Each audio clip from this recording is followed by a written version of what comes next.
What's up guys, we're back again. Today we're checking out the brand new Sundown Audio E10 version 4.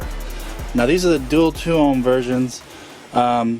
Sundown rates these at 500 watts RMS each, but as you guys know, Sundown's pretty conservative with the power. But I got them dual 2 ohm, so I can final 2 of these at 2 ohms and give them 2,000 watts on my Soundstream TXP 12000. So for me, the dual 2 ohm version was a little better, just to make sure they're getting about 1,000 watts and no more. Because like I said, even though Sundown rates these at 500, usually that's like test tone, you know, uncertified wattage, which in car stereo when you're driving down the road you're never going to do that. So I believe they're probably about half underrated.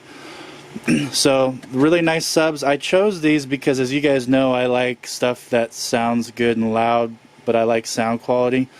So and what I've learned through the years is woofers with a ton of excursion usually aren't the greatest for sound quality, because the further a cone moves away, the longer it has to go back to center.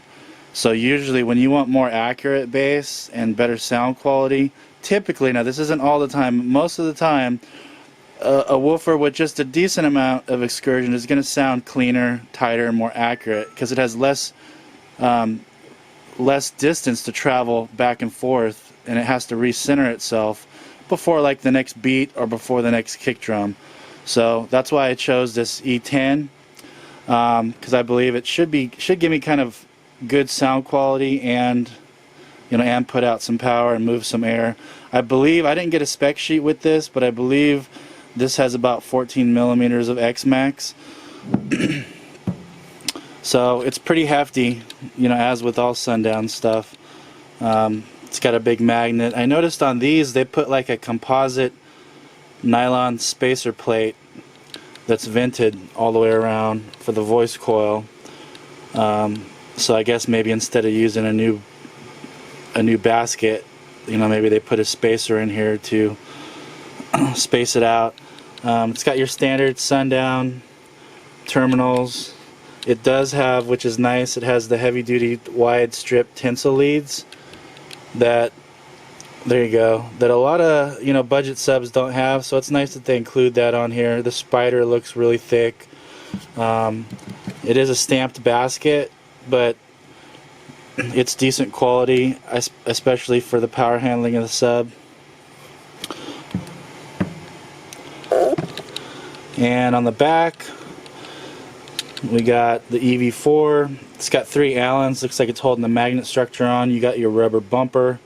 The back of the magnet is nice and glossy. It's not, doesn't look like it's just kind of like a rattle can finish. It looks actually like a really nice finish on the back of the magnet. If any of you are going to be mounting these inverse where you're going to see the back side of them, they do look nice. So overall, you know, with Sundown, to be expected, looks like a pretty good quality sub. Now these are about 150 bucks each. So as far as the Sundown line, they're kind of on the lower mid line of their subs. But for 150 bucks, you know, you can get a lot of great subs for 150. So we'll see how these do when we throw them in a box.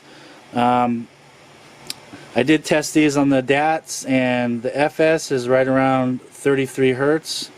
So these should get pretty low and have pretty good sound quality. So let's get them hooked up and see what they can do. Alright guys, so we got 2 of these Sundown E10 V4s hooked up. Now these are dual 2 ohms, so both of these are final at 2 ohms, which we got the big TXP 12000 hooked up that does right about 2100 at 2 ohms. So these are getting about 1,000 bucks a piece. So let's check them out. I'll turn them up and you guys can tell me what you think. These boxes are tuned to about 38 Hertz, which is pretty decent for most subs. I double checked on the calculations. I know a lot of these prefab boxes, the specs are way off, but I did confirm that. So let's see what they sound like.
Okay, so as you can see, they took 1,000 watts a piece like a champ. They move a lot of air, they excursion a lot with no bottoming out, so they can really pump hard, that's for sure. The one thing I did notice, they perform well, but they're kind of flat, like they're a little bit dull sounding. So they move a lot of air and they go pretty deep and stuff, but they're a little bit flat sounding musically. Like they're not super punchy, they're just kind of like a mellow kind of, it's hard to explain, almost like a flatline woofer. And in software it does show they have a peak, depending on where you tune the box out, but they sound like they're just a little bit dull sounding. So there's nothing wrong with that, it just depends on what you like. They do handle a ton of power, they move a lot of air.